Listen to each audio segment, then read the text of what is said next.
You can catch me later.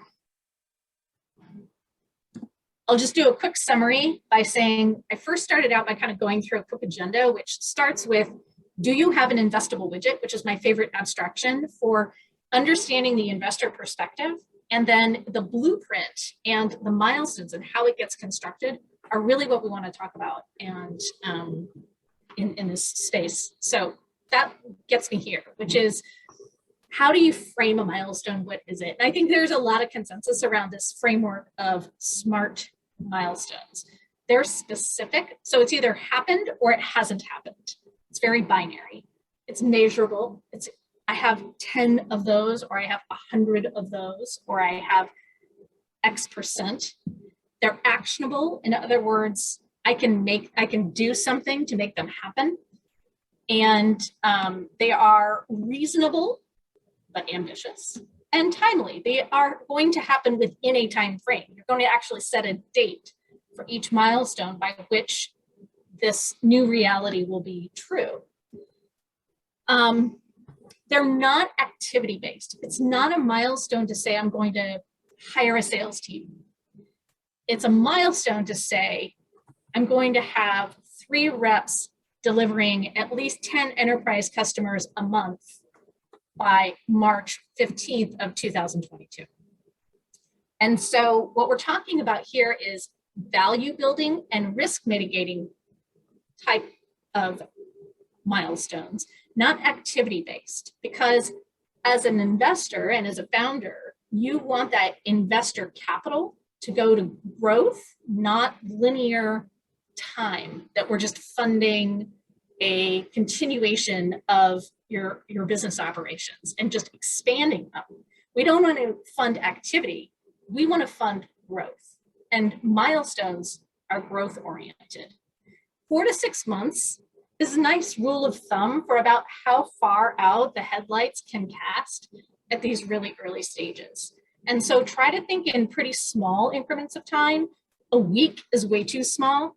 A month may be too small, but we'll talk about sort of the Goldilocks part of this. I think the other thing that's really important to think about when you're architecting a SMART milestone is, does it change the value of the company? In other words, if you're thinking about where you're starting, you have to be able, with the set of milestones you choose, to really change the value of the company so that you can interest the next set of investors. So milestones are a way to communicate the project plan for taking your company from A to B. And to have a new reality, our company will look like this by the time we finish these milestones. So there is a project planning aspect to it. There is a goal setting aspect to it. There are a lot of things that go into how we can construct the right milestones, but fundamentally, they have to change the value of the company to the place that it needs to be by the time you're about to run, you can't run out of money, right? So this is all about sort of, can you make it across to the next level of investor? So ultimately, you'll come up with a phrase sort of like this when you're asking for capital. Or as an investor, I would encourage you to try and derive this if you're hearing a lot of activity-based sort of reasoning behind an ask for fundraising, which is to say, here's what we need to achieve milestone X. To get there, we need Y people, Z capital, and W ones. There's a whole lot behind a statement like that. But this is, to me, when I look at the investable widget, what's telling me what's going to happen. How, if you're building a, crazy contraption, this is giving me the specifics of what I'm investing in. What is this phase? What is this project? And so to write this equation, you need to know your burn rate, the milestones you're striving for, and the people that it's going to require. Just setting the milestone and hoping it happens, but not having the right resources isn't going to get you there. So this plan, this single sentence, needs to work from a narrative perspective. Your narrative needs to line up for this, and your behind the scenes numbers need to line up for this. So we'll talk about sort of like, how do you bring those two things together? But the first part of it is really understanding what is a milestone, this smart architecture of a milestone, how it fits into fundraising, and that this is the composition of an ask, and what you need, what are the inputs to it. And we'll talk a little bit more about how you go about making sure you have the right milestone before you start just chugging away at it. So I want to touch on something that may seem tangential, but I don't think it is, which is that how do you make sure you're properly capitalized, but not over-capitalized? And again, this is where milestones are really meaningful, because if you've chosen the right ones, then you've determined where you need to get to, and you've determined how much it's going to cost and how much time it's going to take. And you please give yourself some buffer, because there's a lot you don't know, right? Things happen. And so then the question is, when you go out and read the market for your investable widget, or you're an investor and you're looking at price and trying to figure out, well, I think this is an investable company, but are the deal economics right? I think a good question isn't, do I want to pay that much, but is this value going to is this going to properly capitalize this company? Is it going to overcapitalize this company? Do I believe it lines up with good milestone management? Do I think they can get to the other side? Because if they're undercapitalized, then they're never going to get there. If they're overcapitalized, I want to use this example, which is founder number, founder number 1 and founder number 2. Notice how founder number 2 might be feeling like pretty hot to trot when they get their first round at a 10 million pre-money. But what they've done is they've set a higher expectation for the next round with their investors and with the cash that they have. If they're early stage, they know the least about what's going to happen when they spend that money. There's going to be natural inefficiency in using that capital. But now you have to compress it just that much more to get the rocket fuel to launch, to get to the next point of inflection. You don't want to find yourself out of time, but not having met the bar for the next round of funding.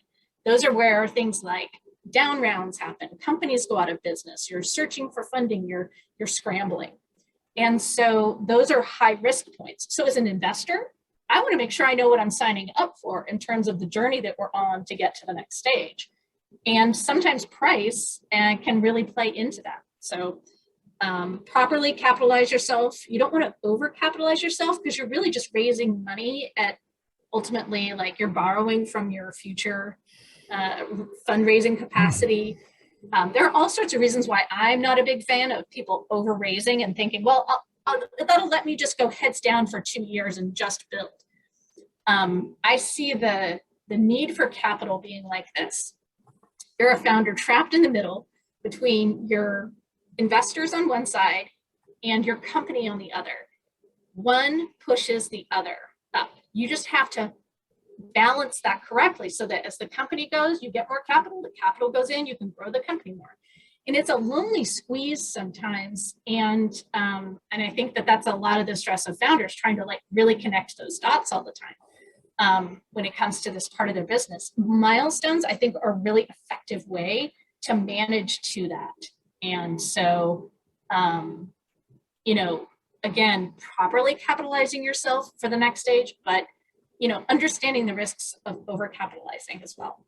If you have someone who is sort of willing to write you a very big check and give you a high valuation, you have to wonder, is that market? Can I bring other good investors along on that journey with me? Am I taking too much of a risk? All right, I'm going to stop here because I do see one hand raised at least. So Scott, why don't you go ahead and ask your question?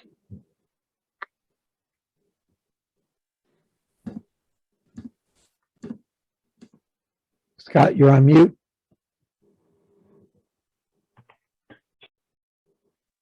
Still on mute. John, you're still, or Scott, Thank you. still Sorry. There you are. Thank you. There you are. Sorry, folks. You somewhat answered my question, but in terms of how many milestones when it comes to you're adding revenue streams or you're doing that growth model, where do you how many milestones or how much of the business plan do you want to see if it means adding more staff, or if it means adding a new revenue approach to the market, let's say a year down the road? Right. So I'm going to answer that question, I think, by what I talk about next. But if I don't, come back to me and ask again. The way I look at this is, I said, you have to have a SMART milestone. Great. How many do you need? What do you need to do? I think this model is what I came up with to explain what I'm about to say, which is that in the center of everything is time. You've set a period of time, 4 to 6 months, whatever it is, for this thing to happen. And this thing is a strategic milestone or multiple strategic milestones.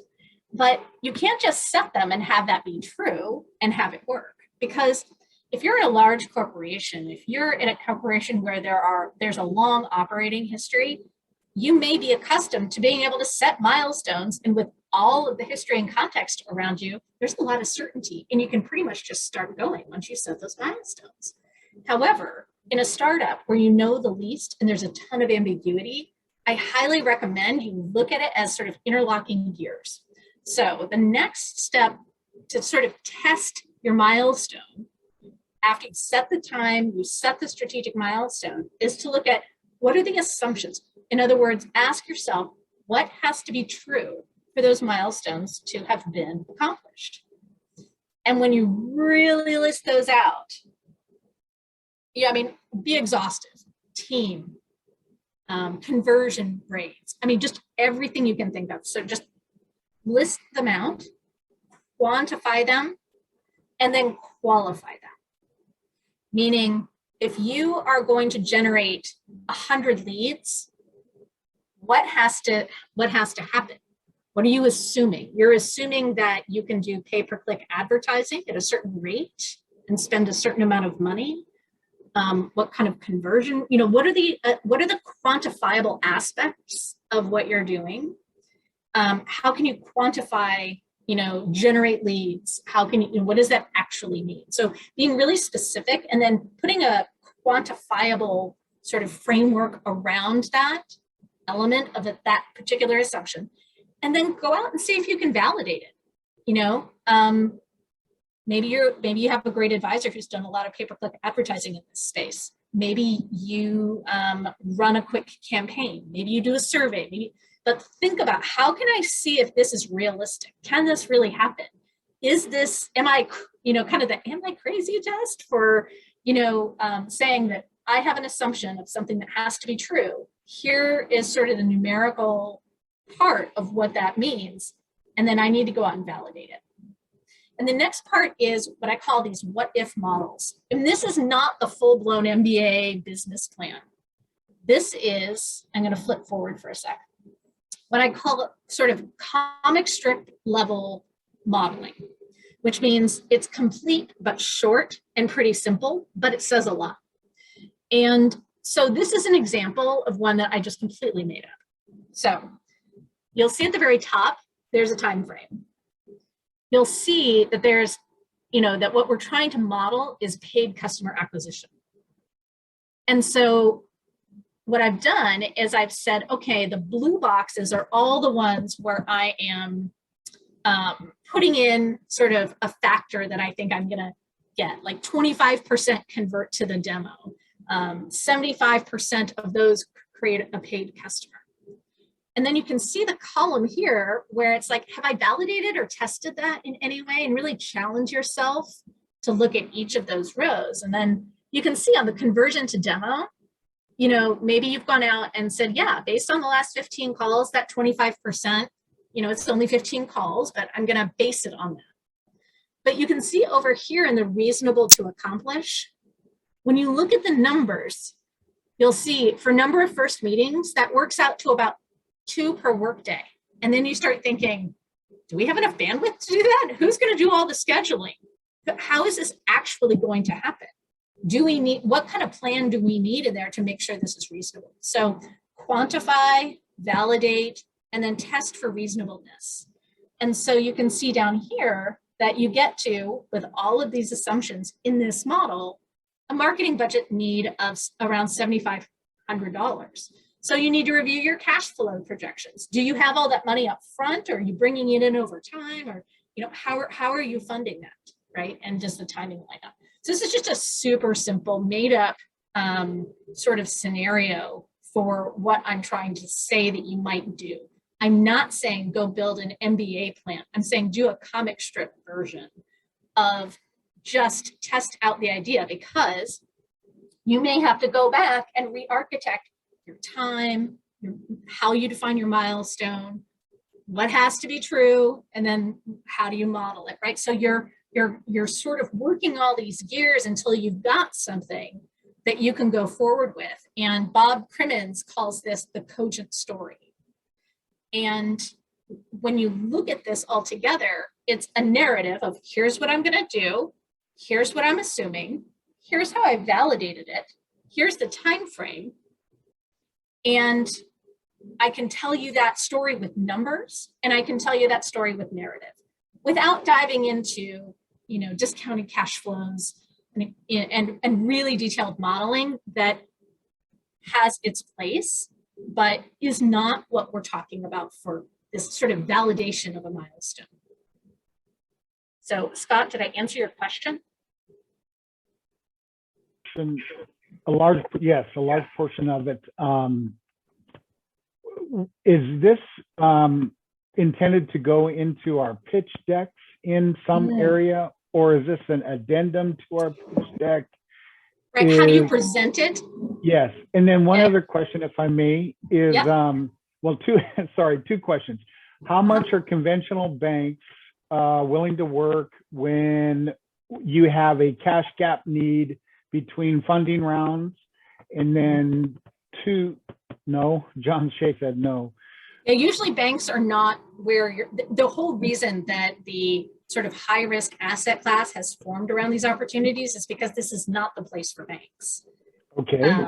You might be able to get a personal loan on some other criteria, but it's not going to be based on a business plan. John, you want to add anything? Yeah, I do. Two things. I think that what Minda is talking about is not an add-on, but is fundamental to the whole pitch process. It is not optional. It is core. And I wonder, this is a question for Minda, would it make sense, to try to drive the perspective for the companies a little bit better, to edit this sentence a little bit and say, in order for me to double my valuation or 4x my valuation, I need to achieve milestone X. And to get there, I think you're right about that being sort of the framework of thinking, but I would never put it in a slide deck that way, because investors really don't like the idea that you might be promising some sort of financial outcome. Sure, but this is, I see what you're doing. You're doing this as the startup talking to the investor, right? That's correct. I'm thinking of the entrepreneur doing his planning. So I think these milestones are like quarterly milestones that they're doing, which fundamentally move their, and I'm thinking even not 4x, right? I'm going to double my valuation in the next 3 months, or 1.5 my valuation in the next 3 months. And I'm going to then do the compound interest thing. And so now I can take bites into my rounds to achieve goals, right? And I mean, this is a backward and forward exercise. And that's what I think is really. Uh-oh. And then you can tell me if I've kind of captured what you're saying. Yeah, back up. We lost you for a minute. Oh, okay. Can you hear me now? Yeah, this is what I think. And then you went. Okay, this is what I think. It is fundamental. This underlies everything about what this is, what you are pitching, literally. Because the project plan for building that contraption boils down to this. I have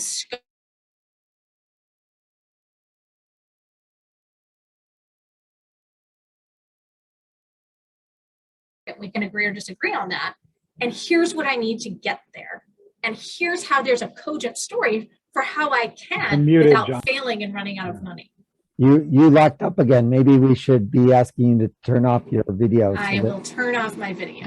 Yeah, you're not on a train or something, right? You would think WeWork would have good Wi-Fi, but Yeah, maybe not. Maybe not today. No. So hopefully, is that better, John? A little smoother audio? Yeah, the audio is a little bit better.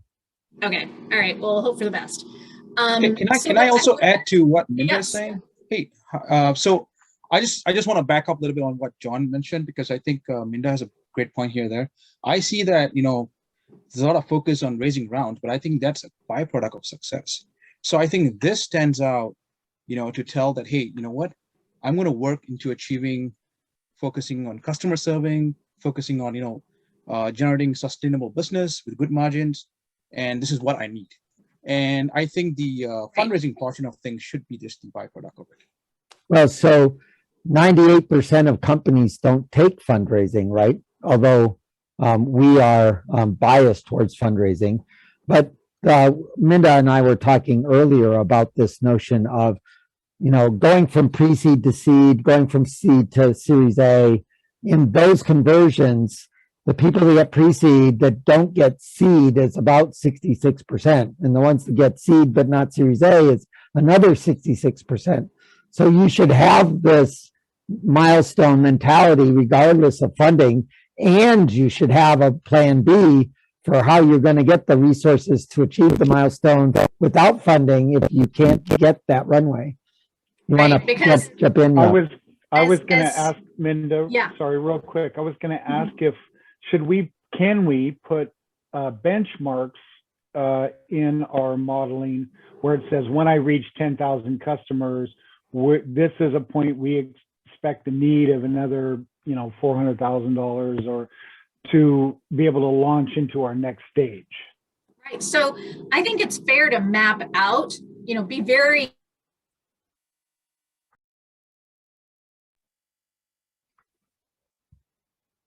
specific and concrete about where you need to get to for this raise, but know where you're going and company growth strategy fundamentally. And so, yes, it makes sense to play it out. And of course, it's going to be more granular closer and less granular further out. But I think that another thing when you think about cash flow as in regards to this is, and Steve Hoard came and presented to this same kind of group, Startup Financials, and he's, a pretty financially savvy guy. One time, I think he was doing the financials for Madrona, and he said, "Startup financials, why bother?" And of course, what he did was he dramatically simplified it down, which is to say, when you take in capital, you're essentially allowing yourself to kick forward on the spreadsheet that cash flow break even, that survivability place, in order to take capital to get exponential growth, right? And then you kick it out again. You should always know where that is so you can bring it back in if you need to, right? So I think, again, it's this backward exponential growth, not just linear survival growth. That's not what that investor capital path looks like. But it is instead to, defer having to be cash flow break even. But to do that, you have to keep having that big growth, those big bursts of growth. And so these milestones are a way to demonstrate that you understand that and you've developed a capital strategy around it. But like John said, the numbers show that most fall short. So what's your plan B, right? But I think the more you have a sense for making sure your milestones are validated, it helps de-risk that plan, right? And so that's sort of what I'm trying to put forward here by this. But ultimately, this is what you're pitching. Once they understand what you do, what that contraption is that you're building, and they, then the funding of it, where we start, what we're building first, and how we're going to get there is really what the investable widget part, that story to the investor, comes down to this. It's not, do they like? They always, you want them to like you, but it's when you really think about it as them sitting on the other side of the table saying, is this a good investable widget? Then this is a big part of them evaluating that, is how cogent that story is. And so Makes again, great it sense, becomes, Linda. Makes total okay, sense. Thank you. okay. So then that's why I'm talking about this cogent story being like a series of interconnected gears, because it's not like you plan it and then you build a work plan and then you build a business model. It's like, this is an iterative process. And I hope everyone starts to see it that way, because you have to really always be asking yourself, what am I assuming? Because, and I think it's helpful to get someone outside to help with this, because founders often have really strong assumptions about how well received. We see that because the number one reason for startups running out of money and failing is because not enough people wanted to pay for what it is. And so I think a lot of that comes to, what were the assumptions about that startup at launch, and why did they run out of money before they could get to that place? You know, maybe they built the wrong thing altogether, but maybe they just mistimed it. Maybe they just didn't understand how much it would take to build something. And so then it comes down to, now you're managing to these milestones, right? So you're building internal team expectations and external investor expectations in order to get there. This can be great alignment work between you and your board and motivating your team. Hey, everybody, for the next 3 months, this is all we're caring about, is getting to these specific places. It can be helpful because then you can distribute problem solving out to the team when you have really clear goals, and that'll help you move faster. I love it when developers get enough sense of where the business is going. You know, the business is trying to get to, and when. When do you take technical debt and when do you not? All these things really come down to the clarity that milestone-based planning can give you. And then really think about what might derail you or distract you, like a conference that's coming up that you think, oh, that's going to be the big answer. This also keeps you honest to staying the course on what you set out to do, which is why you want to have, you know, a time frame on these milestones that's not too far out. You want to be able to maintain that strict focus without getting distracted. And then this also allows you to really track and report for accountability. Your investors are going to want to know, your team's going to want to know, you're going to get a sense of accomplishment. And you'll start to see, like, if you're sliding off path on meeting that milestone, then you can kind of rally around and say, like, hey, we're not on track. Why? Why might that be? What did we miss here? What assumption did we not capture or not validate the right way? What do we know now that we didn't know then? So managing to milestones. Okay, so, the rest is just, if you want more from me. Visiting First Row Partners, which is our website. We have a page where you can submit your startup for consideration. Subscribe to our monthly newsletter, because there's always really, I think, very interesting commentary in there because my team writes it. And we have a deals and drinks event on a monthly basis where you can practice listening to a pitch as an investor. And we also have workshops like Investor 101 and Fundraising 101 to an open audience. And if you're not ready for fundraising, both Yoko and I, and also Karen, keep mentoring calendars where there are a limited number of slots per week. We're happy to talk to folks about, you know, a lot of these things. Do you have an investable widget yet? How do you architect what that capital raise needs to look like? All these things that we just talked about are a lot of what goes on in our mentoring conversations. So I will end there and take questions. Before you take questions, can you put First Row Partners in context in the funding ecosystem in Seattle? Thank you. Yes. So First Row Partners is Yoko, myself, as founding partners, and we also have Karen. So we're a small firm. We have a $2.5 million pre-seed fund, and we mean really pre-seed. Like we don't talk about traction that often. What we really go around are some of these like validated milestones and our sort of belief in your team to get to the very first place that the next level of funders is going to be interested. So we do work with really early stage companies. We have about 11 investments. About half are in the Northwest and about half are not. They're in other parts of North America. And from a focus perspective, we are looking at sort of 3 areas that I think are about, when I think of composability being a key theme in technology and where it's going. Data interconnectivity, software power tools for making non-specialists able to have amazing things at their fingertips that they can solve problems with, and creator-controlled media tools. So things that allow creators to build and own what their creative assets are and be able to monetize them. So those are three areas that we see being really exciting, and we fall into those areas. Feel free to still submit, and we'll probably tell you it's not a fit for us, but if by chance we do find that there's something interesting in there that we think another investor might like to know about, great. So it's never a problem to submit your deck. That's always welcome. So what do you mean by pre-seed? What does that really mean in terms of a check or whatever? Yeah. So it's, our question is going to be, do you have an investable widget? In terms of, can you describe the whole thing, the whole opportunity, and do you have a plan for where you're going to start or where you have started? And so we really focus on that, and then where your North Star is. So from a valuation perspective, it's below a $10 million post-money cap is generally what I'm going to throw out there as a definition of pre-seed, although it's changing a lot. And so if you haven't already looked at sort of the mechanics of fundraising and convertible notes and safes and pre-money and post-money, I highly encourage you to get smart about that on your own. That's not something you just defer to an attorney. That's an integral part of your capital strategy, is what vehicles you use, how people feel about.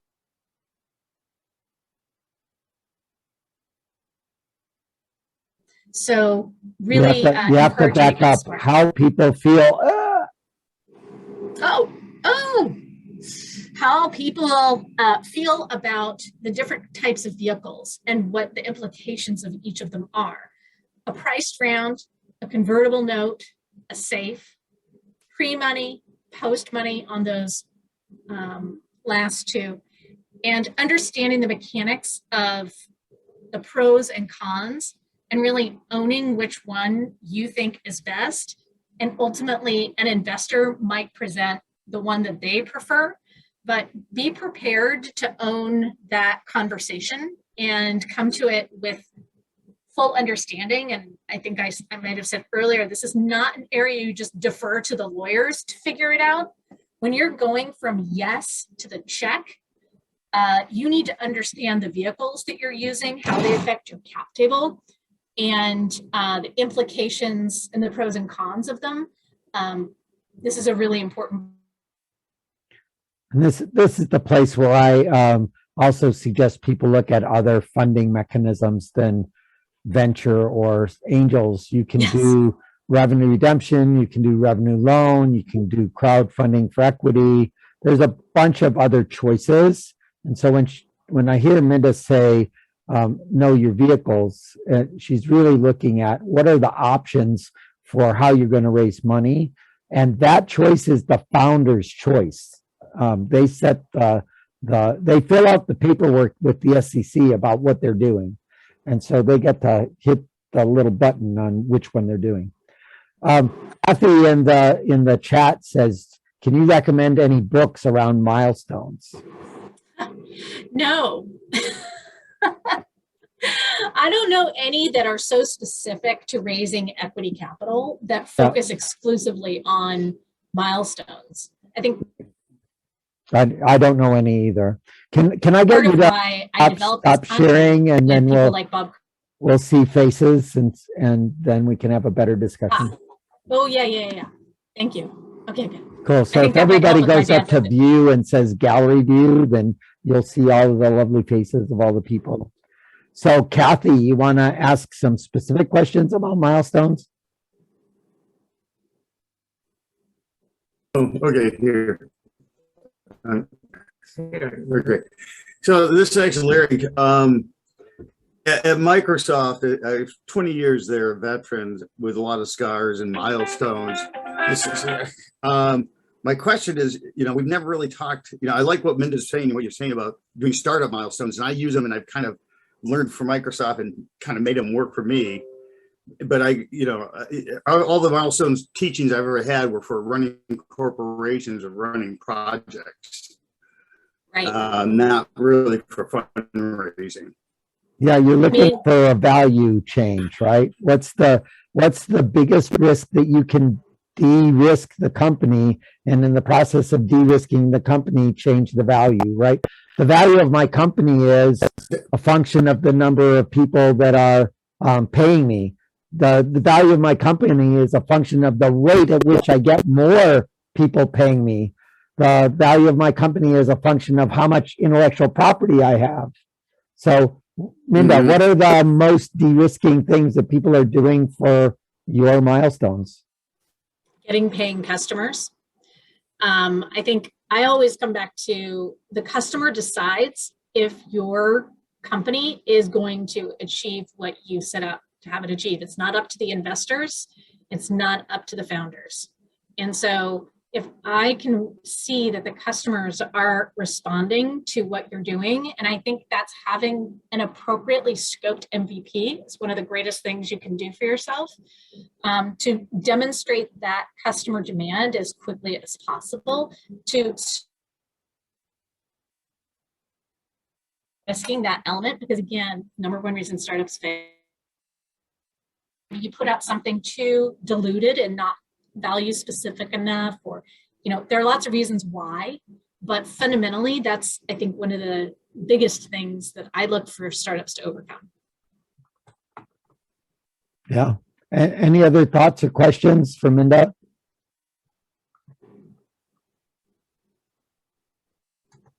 Yeah, go ahead, Garrett. Garrett. Yeah, I understand milestones as like investor facing thing that needs to be discussed. Any tips for internally performing and meeting those milestones? And I guess with the caveat that like I've been focusing more on process. Like every day we'll call 10 investors or 10 customers or whatever, and not by 3 months from now I want to have X. And so yeah. So my my co-founder Sandeep was a really outstanding Microsoft and Amazon engineer. And I think he had some of the best solutions for this, which were visual aids, visual commitments of what you're doing. So we would have a calendar up on the wall and we would have a date that we were trying to hit, and it would say what we were trying to do. And every day you just kind of could see it coming, right? And the other thing that he was really, really disciplined about was saying, what am I going to accomplish today? What am I going to accomplish this week? And really having the discipline to make sure that that was scoped and sized appropriately on a daily and weekly basis, and being able to drive to that. And I think that it's something that helps with clarity, it helps with distraction, it helps with ambiguity. And I think, so writing things down is really important. And to the extent that you can visually place them for yourself and your team, I think is also really helpful. It's just a constant reinforcement and reminder of what are the blockers, what are the barriers, what are the things in our right, let's catch it early. So I think that when you do, there's 16 things that your business model has to have built in that you need to understand, right? You do your lean canvas, and you add in team and market size and traction and go-to-market strategy. And I think I forgot one, but nonetheless, there's some core things there. And in the center of that is key metrics. And your key metrics, whatever those metrics that are getting you to the next level of de-risking, ought to be in between you and the bathroom or in between you and the door, so that you have to look at it 15 times a day as a team, whatever that represents, right? And if you do not have a way of taking that, whatever that milestone is, and turning it into a great big pile of 25-minute tasks that achieve that milestone, you got a bigger problem than fundraising. Right. So it's that classic, things I have to do, things I'm doing right now, things I've done. And really, not getting 50 different browser windows open and having 50 open tasks going in your mind because you think you're accomplishing a lot, you feel very busy, but you're not getting anywhere. So I see Sydney has her hand up. Yeah, Sydney. Hi, Minda. How are you? Good to see you. Good, nice to see you. Thank you for taking the time. My question, and I hope I didn't miss it in your talk, was just about quantity of milestones to be tracking at any given time. And the second part of that is, you know, at the end of that 3 to 4 month period, 4 to 6 month period, are you finding that the best practice is to kind of tinker with existing milestones based on what you've learned, or whole new milestones coming up and that's okay too? I mean, I think you kind of got to take a pause and really look at where you're headed in a certain time frame based on how much cash you have, how much time you have. And then the number of milestones is really going to come back to that year shift thing. Can all of these things happen with all of these assumptions in this time, given these scenarios that I've modeled out? You want to keep that focus and that clarity. There are only so many things that can happen in 4 to 6 months. So these need to be meaningful strategic milestones that change the value of the company, because you've brought down the risk and you've increased the value of the company at a rate that investor capital, using investor capital, is a leap, not a linear function. So there's not really a specific answer there. A lot of times we see the exponential curve is a nice smooth curve on the plant. You know, they do the little on the chart, and that exponential curve should not be smooth, should have lumps in it. You're taking in money. Money looks like lumps on that curve. You're doing something that changes your valuation. That should be reflected in that revenue curve in some way. So in reality, it's a set of stair steps, right?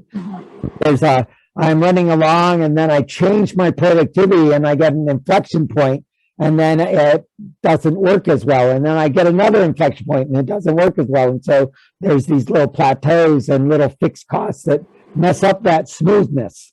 So each quarter, do something that moves your valuation significantly so that you are inflecting in some way your productivity. And then that inflection will become the new norm and things will not produce as much value as they once did. And then you inflect again, right? And if you can't take quarterly size bites of that, then there's some knot in there that you have to digest and get it down, right? Because taking a 2-year knot usually kills companies. Yeah. I see that Sudhakar has his hand up after you're done. Oh, great. Okay. Thank you. Thank you, Minda. Excellent. And so if I embrace this concept that this is core to my thinking, and if you also have to come up with some sort of an estimate of a 5-year TAM and a 5-year sort of size of the business likely to be and all of that. So I would do this at a high level, I would imagine, and I could do the what if and the assumptions, but I mean, how much of that do we need to really think thoroughly in the outer years? And to John's point, the inflection happens because we would assume some injection of capital, we would assume some raise and so on. Right. So how do we weave that in? Or he's shaking his head. I guess there is no assumption of raise. No, the inflection happens because of some productivity transformation that may or may not involve capital. So that's intrinsic, not externally injected. Capital might help, but it might not. Yeah, okay. That's so true. Oh my gosh, somebody write that down. Capital might help, but it's not always what makes the difference. There are some things you can't throw money at. And so I think being really aware of that is important. I think it's important to bring in that most startups do not do an adequate job of sub-market analysis. And so they do not have clarity on how the market that they're dealing with in the next quarter is different than the market that they're dealing with in quarter 1 of year 5. And they're not the same market. And so your TAM is not the TAM of the first market. It's the TAM of the nth market that you got to after you did your go-to-market strategy into stair-stepping through a bunch of markets Correct. And the way I Submarket. see that stair stepping from a strategy perspective is a series of unlocking events. If I accomplish this and get here, it opens this opportunity, which opens this opportunity. What I unfortunately sometimes see is a risk multiplier stair step strategy, which is I'm going to do this, and then I'm going to do that, and then I'm going to do this. But that's not a sequence of unlocks. Right. You asked how you present it to investors, and I want to get back to that part of your question, which is, Yes.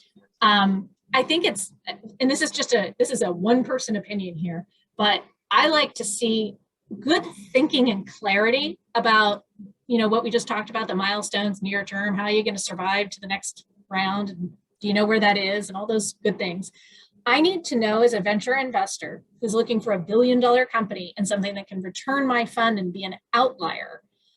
I want to know that you have a North Star that you're aiming at. So I'll often ask founders, in 5 to 7 years, when you're wildly successful, what is your company about, right? So to John's point, it's not the TAM of the market today.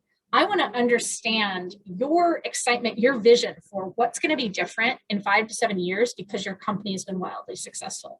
And there are a couple of different ways that can get answered. It's not, there's no like single way to answer that question, which is why I ask it that way. But it can be backed up with numbers. It can be backed up with narrative. It can be backed up with your insights about macro trends and what you know. And it's a chance to demonstrate more founder problem fit. But that conversation helps me understand that that you have somewhere you're aiming at that's really big, and there's a velocity to getting there, which is important for me because I like getting my money back fast. Pure and simple. You are building me, just like at the beginning I said, a money-making machine, an investable widget. And I want that widget to be built quickly and get as powerful it can, as fast as it can, so that we have an exit that I can return money to my LPs and that my fund is successful and I can go raise the next fund. So there's a VC perspective for you in terms of how our incentives are aligned to achieve that. That's why we like the hockey sticks. It's not just because we love risk and big companies. It's because that is a compression of time because of use of capital. One final thing on this, though. The TAM that you would show on your pitch deck, you would show the TAM at the end of 5 years? I would show, I love a bottoms up TAM. I want you to not, I think, define the problem space, and that defines your opportunity. And then tell me the total size of that opportunity in terms of revenue times customer or number of API calls times, whatever. That's what I want to understand. I want to see it in terms of, how much money your company can generate. I don't want to hear, sorry, that sounds a little critical, but to say, I don't want to hear if we just get 1% of this $20 billion market, we'll be wildly successful. Yes, but I want to know that you've come at it from defining an opportunity, not just what you found of some industry stat. I want to know that you've put thought into that journey of what you're unlocking and where it gets you, that you've defined the market for that, and that you've found where the revenue is going to come from, and you can tell me that. That's what I mean by the market opportunity, not what can I Google about the size of the airplane engine market. Perfect. Thank you. When she says bottom up plan, I jump to earners versus burners. And I think that's a really important concept to understand the difference between those two different pathways for entrepreneurship. And you don't get to choose both of them. You can't walk 1 foot on one and one on the other, right? So you're either going to grow as fast as you possibly can because you took shitloads of outside money, or you're going to have a business model that's functional and you're going to take outside money to improve the productivity of that functional business model. You can't do both of those. And so I just put a link to the earner and burner conversation that's in there. I see the Khalil has his hand up. Hey, thanks, Minda, for the presentation. And thanks for the VC perspective. I think what John has just mentioned with stuff, I mean, earnest versus learners. So I've got a point here, right? So throughout the presentation, I see that you're talking about optimizing for funding rounds. It seems to me like that's the ultimate goal. But what do you think? What's your opinion on optimizing for revenue growth?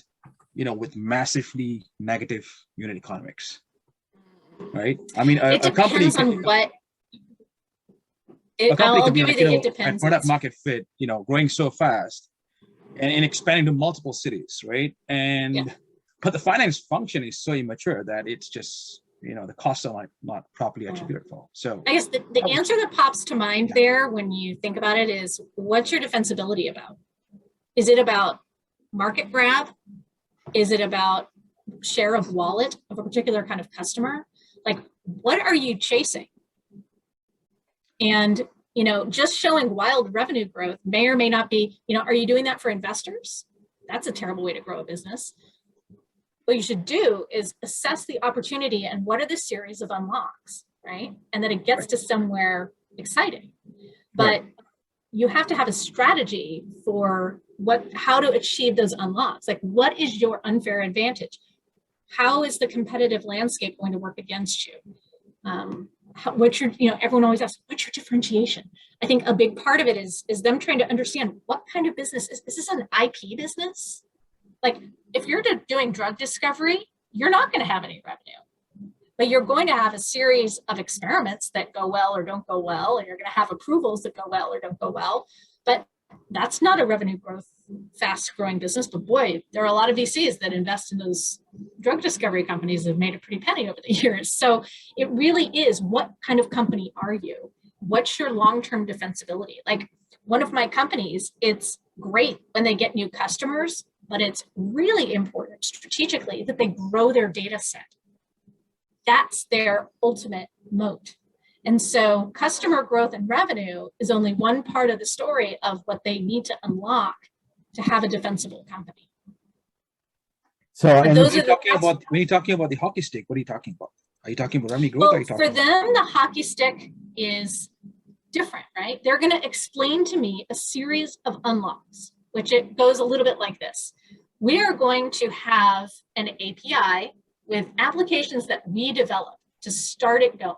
Then we're going to market our API to this kind of company, which gets us more and more data, which means we can get more customers, more revenue, better function, faster, expand our revenue per customer, expand the opportunities for our product. So there's a narrative behind it. And of course it has to have velocity of revenue, top line revenue and profitability. Otherwise it, isn't very exciting, but it's really about like, what are you trying to grow? Like, understanding your own strategy. What matters for Lance's company doesn't matter for Khalil's company necessarily. And I often find that there is like one magic little metric that tells you like the health of your business. And Airlift, when we were doing that sort of like micro retail in office kitchens, it was believe it or not, it was the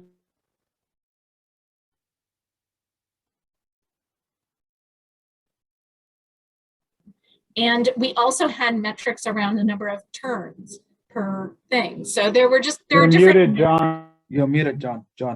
And then we lost Sorry. you. Yeah, believe it or not, it was. Your timing is perfect. You lock up right at the punchline. I know. I've given you guys a lot of cliffhangers, I feel like. Yeah, try it again. In the end, it was. Don't be so excited. You're screwing up the computer. So where was I leaving off? I was. In the end, it was ... What did I say before? Milestone. It's like the one milestone was.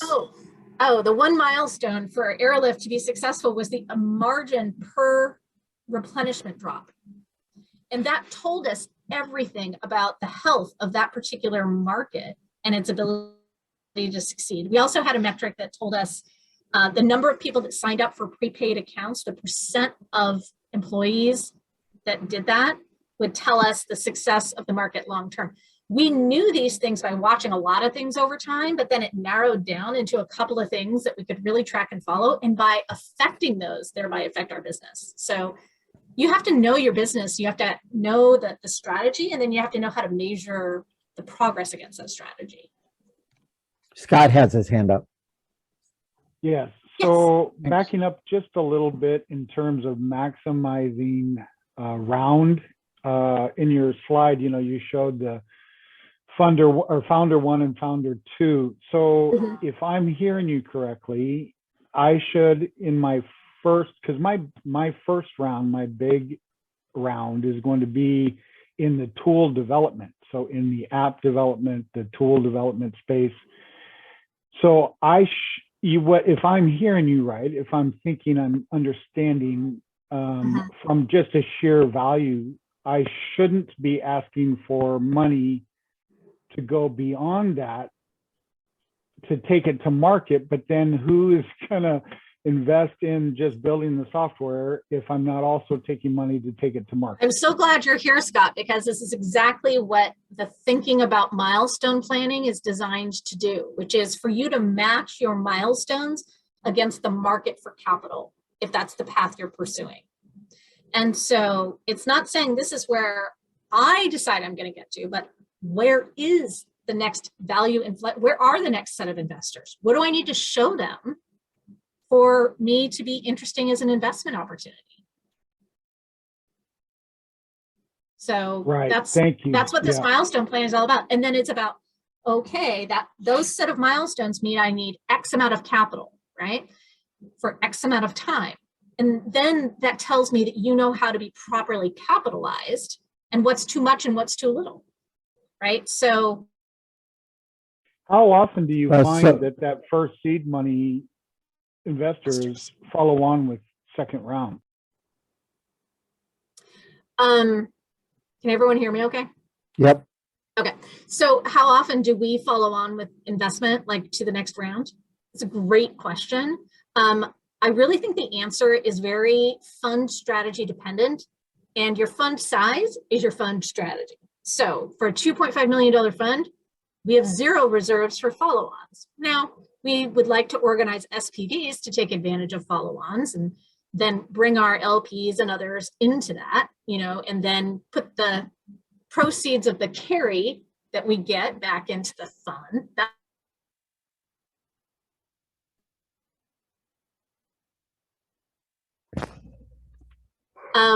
And I think that other funds have a follow-on strategy. It's a great question in a first meeting with an angel or a VC. Yeah. Do you assist with marketing or approaching other fund sources as let's say an angel pre-seed or seed? Yeah, I think part of choosing the right investment is one where our capital is meaningful. Everyone likes to be a value add investor. Part of that big value add is what kind of points we can help you on. So when I sit down and I look at the milestones for the company, I look at which ones are we uniquely suited in your context to help you move the needle on. Some of those may be investor introductions, but if you have somebody else who's wildly well connected or you have a lead investor, then that is maybe more their role. But I think it's understanding where we fit in, and investor intros are of course always going to be of interest, but it's really sort of like figuring out where we can help you move the needle, not just generically. Of course, we want to see you get to the next level too. Yeah, of course. There are a lot of ways to make that. Yeah. But I wouldn't sit back on my laurels expecting you. I mean, it's up to me to grind it to the next level, for sure. But I just wanted to know what sort of support might be. Support like helping review pitch decks, giving you some investors to talk to that maybe won't we know won't invest, but it gives you a chance to practice. Sharing your pitch deck with investors that we know that fund companies at that stage. Of course, we're going to do. Yeah, that's invaluable. I think every investor honestly wants to see their investment be marked up by somebody else, and so that's a big part of what we are aiming to do, is manage this as an investment. So can you step into how investment translates to different investors. So Scott does his, I need X money by Y, blah, blah, blah, and he needs a number. He then does the novice thing of going to everybody in the book and throwing that number at them and trying to get funded. And now Right. messed up his reputation with 98% of the people on the list until he found the right one, right? So Yeah. what's So the size of check and how does that affect which kind of entity I should go to? Right. So for example, at First Row, our check size is 100 to 150K at a pre-seed round. And, others are unable to write a check below 250K. So some people at the pre-seed and seed stage will do their entire round without a lead. Others really want to have that lead investor, and there has to be enough room for that lead investor to be able to invest a large amount because they're the lead in the round. So, there are certain firms that do lead. There are certain firms that don't lead. There are firms that will only invest if you have a lead, but they don't lead. Other firms prefer to co-lead. These are questions you'll be asking and, probably shaking your head about over time. But, the construction of your investor syndicate, so to speak, is an important part of the dance, and segmenting your investors. This is part of your due diligence of your investor funnel. Yeah. If you are not doing as much due diligence on your investors as they're doing on you, then you're not doing your job as a founder as you raise. Yeah. So I see Wes's hand up when you're done. Yeah. Yeah. Wissam, you have a question or a comment? Yeah, and Wes is fine. And this might be a very remedial question, but sometimes it passes, it occurs to people's minds. So like if someone were to come in and they were a founder and they were to say, hey, I think I have a promising product. And so for, you guys as angel investors, you're based in Seattle, but what differentiates your group agency, whatever you want to call it, versus the many venture capitalists that we might find, or angel investors that we might find in the Bay Area and Silicon Valley? What would your response to that be?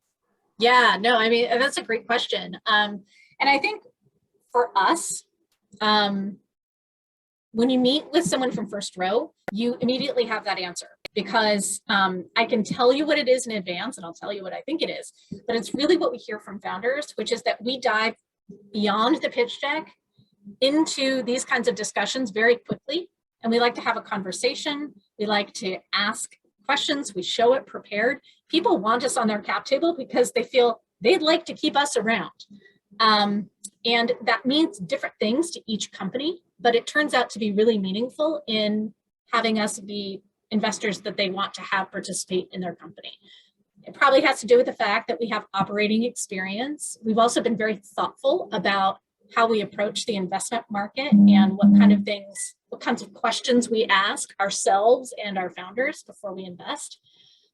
People have responded very well to that kind of thoughtfulness in our approach. So that's part of it. And then part of it is this an area that fits our sort of three themes: data interconnectivity, software power tools, and creator controlled media.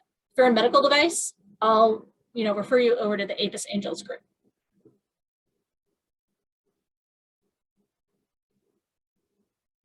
Does that help? So I would characterize Seattle as being more operational in general. That we expect people to be building real businesses and much less willing to believe people that they have the perfect answer to the perfect thing. So we tend to want traction. We tend to want engineers that actually build real things, just as a cultural bias. But there are 6,000 groups that do funding in the United States. So there's no shortage of people that you can get funding from. The hard part is, do we trust you? And it's really hard to build trust by throwing spaghetti over the transom. You sort of have to build a personal relationship in some way. And so There are some people that just are spraying and praying and going everywhere, and they don't require as much trust. But I'm investing in you, the person, because I believe that you can do what you say you can do, and that you're willing to stick with the project, even though it's going to get weird. And if I can't figure that out through our relationship, the answer is probably no. That's how I interpret Seattle compared to other places. Is that fair, Minda? Yeah, yeah. And investing across North America, I've seen more. I'm also a venture partner at a firm in New York that has partners in Toronto, Boston, and New York. And I'm a scout for a fund in LA. So I've gotten to see sort of inside their decision making and style. And then there's just the wild Bay Area. So yeah, random everything in the Bay Area. Is there any other questions that people have? Any thoughts? Michelle, what would it take for you to have a micro VC like Minda in Spokane? I think it would take more outreach on my part. So, yes, of course. But Minda started this journey as, I'm going to try this angel conference thing. And then she said, well, I'm going to try the fund manager or organizer thing. And then she met with Yoko, who was thinking, oh, I'll join the peer learning group for fund managers. And then they did the little gel thing, and poof, off they went. We just kept finding ourselves. I couldn't do this without Yoko. I wouldn't want to do it without Yoko, and she wouldn't want to do it without me. It is, having a partner is mutual accountability. And I think Jeff Harris told us when we first met with him, he's at Flying Fish, he's one of the partners there. He said, raising your first fund is like crawling uphill over broken glass. And it's not easy. It feels very unfair sometimes, and it's a world of hurt. But you have to go into it with a real reason why you want to do this. And sort of to that same question of what makes you different as Capital than anybody else. And so if you don't have a focus and a sort of brand to put forward to founders, and you're just money, then that's harder to connect the dots. So we have one, a Spokane Angel Alliance, and they've got a specific focus of what they do, and what we are looking to do. And John, let me know if this is outside the scope. So SP3 Northwest, early stage life science business incubator, because we're in Eastern Washington, not only do we get to do startup support, but we get to help create the ecosystem. We received a federal grant, and a portion of what we're using the money for is to develop the conversation and education about what it means to be an accredited investor. So I know in larger, more urban settings, you have those fortuitous collisions between people of similar economic background. And so those conversations happen a little more frequently and easily. The knowledge share is a little more organic. That's not true in rural areas. You have pockets of people and they don't talk about their money. And so we are doing a brave, bold new thing through the Wazoo extension, and starting to elevate this idea of what it means to be an accredited investor and how to leverage those funds for the place that maybe your kids or your grandkids are going to be working for one day. So that's where we're at now. And so I am a newbie angel. I just barely hit the accredited investor criteria, but I'm there. And I figured if I'm going to be trying to get other people to do high risk things with their money, I should put my toe in the water. Awesome. Hallelujah. Well, yeah, I mean, let me know how we can support you. We don't look at life sciences at First Row, but as part of 2048, we're always interested in life sciences. So I have a broader scope over there. While our incubator really just looks at investable, scalable life science buildings, the work that we're doing to raise the conversation about being an angel investor will be industry agnostic. Awesome. Yeah, I think you know, John produces some great programming on that. And then Yoko and I put our spin on it, and we did a session today. I think you know, Zoom has been a great leveler of that disparate geography problem to some degree. Like we had people in our call today from every time zone in the country. So yeah, coming from So but you're right. I think To even think about it, to even go to a Zoom meeting is sort of like there's a big barrier there. So But I think you might overestimate the serendipity in urban areas. We still have 99% of the people in Seattle who could write checks not writing checks. And so all of the Facebook people that now have 260K average salary are accredited and they don't invest. And now that Amazon's talking about a base salary of 350K, they're all accredited and they don't invest. And so, you know, there's tons of people who are accredited that their neighbors are not talking about being accredited. So everybody has an opportunity to expand this conversation. Yeah. So, Minda, what Yeah. if it was a software tool that was in the life sciences area? Would you look or no? I would have 2048 look at it. And the reason is that I need something where our firm can get to conviction on it, and we don't outsource conviction to other people. We don't have a strong life sciences background. So it's really hard Fair for enough. us to get that conviction. And so that's why, even if we think it could be really, really interesting, we, you know, that's a first meeting excitement, but can we really design the pathway of, you know, analysis to get to conviction? You know, Yeah, we totally need to be able to understand. do that. Because we're In investing your other people's money, wheelhouse. and angel Yeah. investors get the opportunity to make decisions on a whim. And you know, part of our reason for our focus is exactly defined by where can we get to conviction on an investment. so want to Totally fair. call us to a close.